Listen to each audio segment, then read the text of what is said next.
हाय दोस्तों, कैसे हैं आप सब। सबसे पहले तो सॉरी, काफी दिन हो गए फिर से दोबारा से मुझे यही गलती हुई। काफी दिन हो गए मैं वीडियोस नहीं ला पा रहा था। सबसे पहले तो उसके लिए सॉरी। और स्वागत है आप सभी को वापस से मेरे यूट्यूब चैनल में। Welcome back. मेरा नाम है आयुष जैन एंड मेरे चैनल का नाम है आइकॉनिक फार्मेसी। तो आज हम देखने वाले हैं एलर्जी के बारे में। आप लोगों ने खूब सारा वर्ड सुना होगा, इसकी एलर्जी, उसकी एलर्जी, छींक आ रही है, हरी वो हो रहा है, बहुत सब कुछ सुना होगा। तो मेनली होता क्यों है, आज हम लोग उसका एक तरीके से पूरा इंट्रोडक्शन लेने वाले कि एक ओवरव्यू लेने वाले कि मतलब पूरा एलर्जी में होता क्या है। तो बिना किसी देर के चलिए शुरू करते हैं।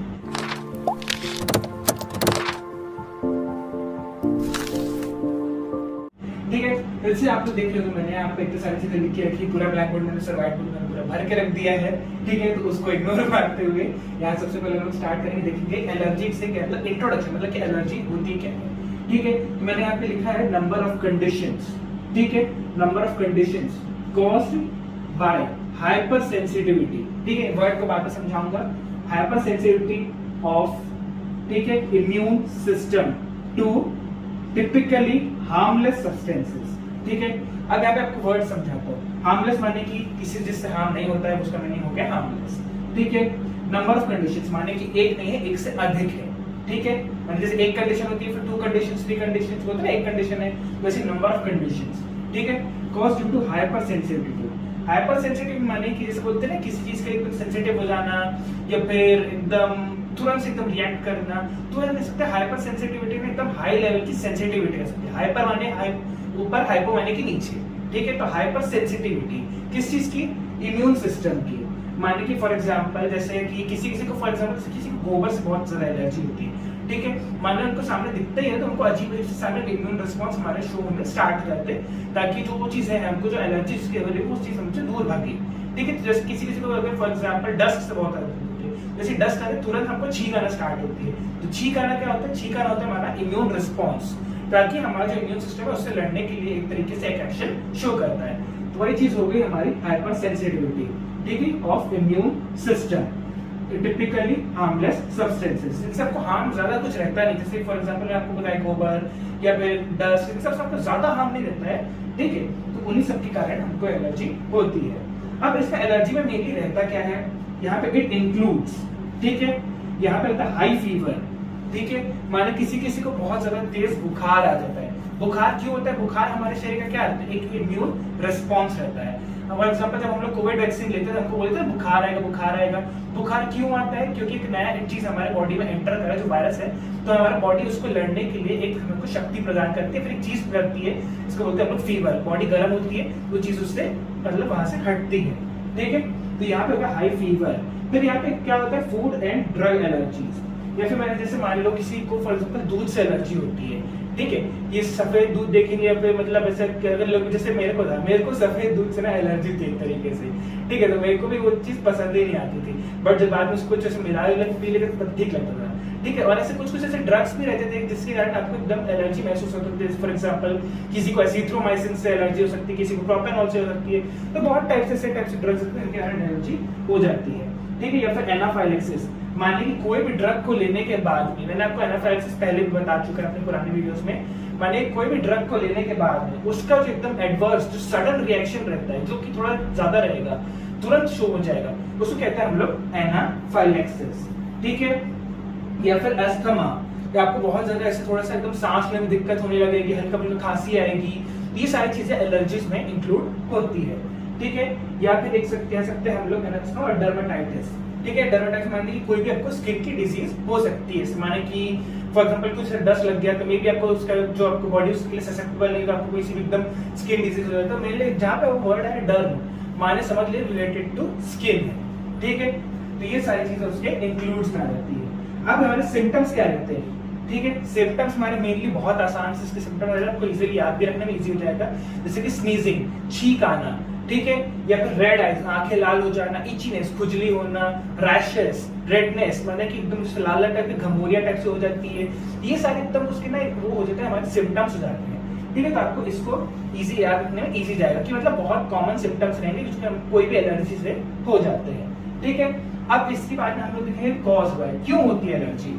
ठीक है, कॉज इसलिए होती है क्योंकि उसके दो मेन रीजंस हो सकते हैं, एक है जेनेटिक माने कि आपके घर के किसी पुराने मेंबर को मतलब पहले से रह चुकी है ये चीज और आपको भी वही चीज हो रही है, तो वो हमारा होता है जेनेटिक, ठीक है। और दूसरा होता है हमारा एनवायरमेंटल, माने कि अगर आप कंटिन्यूअसली जैसे कहीं पे से रह जा रहे हो तो कभी कभी ऐसा भी होता है कि बॉडी आपकी उस चीज के लिए ससेप्टेबल हो जाती है, जैसे कि आप कोई सा खराब पानी पी रहे हो, बट कंटिन्यूअसली पीते जा रहे हो तो बॉडी आपकी उस चीज के लिए ससेप्टेबल हो जाती है, ठीक है। बट कभी कभी ऐसा सिस्टम भी होता है कि वो चीज आपको बिल्कुल भी सूट ही नहीं कर रही है, और जिसको आप लोग बोलते हैं सूट नहीं कर रही है, माने कि उसको क्या मीनिंग होता है, उससे आपको धीरे धीरे एलर्जी हो रही है, ठीक है।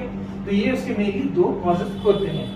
अब हम लोग बात करते हैं डायग्नोसिस पे, माने कि इसको पहचाने कैसे, या फिर किसको पता कैसे करेंगे, ठीक है। तो ये रहता है हमारा बेस्ड ऑन सिम्टम्स, ठीक है। जो हमारे डॉक्टर्स है, जो फार्मासिस्ट है, वो बता देगा कि जो आपको सिम्टम्स हो रहे हैं, माने कि जो आप बताते हैं क्या कि आपको रेडनेस हो रहा है, इचीनेस हो रहा है, फिर कुछ भी हो रहा है, ठीक है, तो वो आप समझ जाता है कि एक तरीके से यहाँ पे आपको एलर्जी हुई है, ठीक है। और दूसरा अगर हमारा जो कंफर्मेटरी चीज होती है वो है हमारा ब्लड टेस्ट। ये समझ लीजिए कि एक तरीके से कंफर्मेटरी चीज नहीं है, लेकिन ये चीज जो हमारी कंफर्मेटरी चीज होती है, मतलब कि जब आपका ब्लड का सैंपल लिया जाता है उसका टेस्ट करेंगे, अगर उसमें वो एलर्जी पाया गया मतलब कंफर्म है कि आपको एलर्जी हुई है, ठीक है।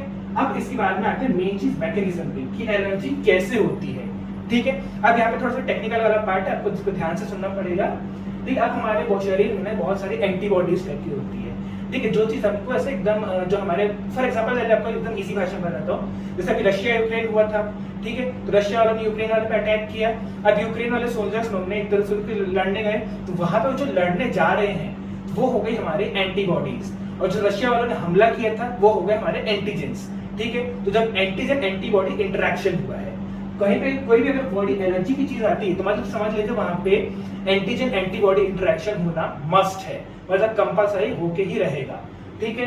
तो यहाँ पे हमारे इसी टाइप से ना हमारे शरीर में बहुत सारी एंटीबॉडीज होती है, तो उसी में से एक होती है हमारी IgE एंटीबॉडीज, ठीक है। बहुत सारे टाइप की एंटीबॉडीज जैसे IgA antibodies, IgM, IgE antibodies, तो इसमें हमारी IgE रहती है। IG का फुल फॉर्म है हमारा इम्यूनोग्लोबिन, ठीक है। ग्लोबिन जो हमारा प्रोटीन वाला मॉलिक्यूल रहता है, ठीक है। तो इम्यूनोग्लोबिन जो हमारे IgE एंटीबॉडीज है, ठीक है, किसके साथ बाइंड करता है, वो एलर्जिन के साथ में बाइंड करता है। एलर्जिन माने कि जो आपको बताया रशिया वाले जैसे की, तो आज जैसे यहाँ पे एक बार भेड़ हुई, मतलब दोनों की मुठभेड़ हुई, ठीक है, तो वहां पे इसके साथ बाइंड कर गया, हमारा जो IgE एंटीबॉडीज थी वो एंटीजन के साथ बाइंड कर गई, ठीक है।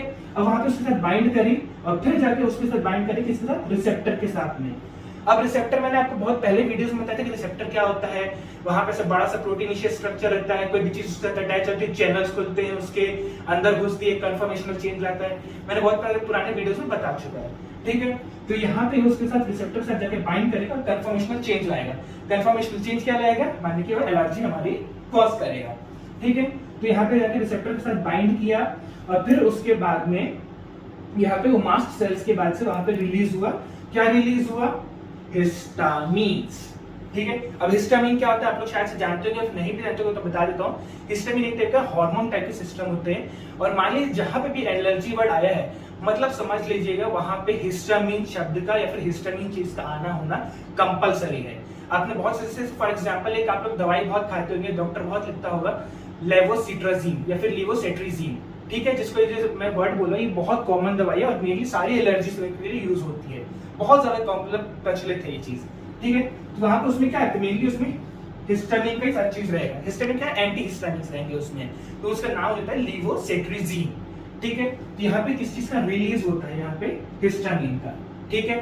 तो अब अगर मैकेनिज्म से भी आगे बढ़े तो आता है हमारा मेडिकेशन का, माने कि इसको ट्रीट करने के लिए क्या कर सकते हैं। सबसे पहली चीज तो मैंने यहाँ पे जो कि लिखी नहीं है वो है सेल्फ केयर, खुद का ध्यान रखिए, होते हैं ना सावधानी हटे दुर्घटना घटी वाला, सबसे पहले सावधानी रखिए इन सब चीजों से, और अगर नहीं रख पा रहे हैं तो आपको इन सब मेडिकेशंस को लेना पड़ेगा। कैसे, क्या क्या है, एंटीहिस्टामिन्स, ठीक है, मैंने अभी भी बताया एंटीहिस्टामिन्स।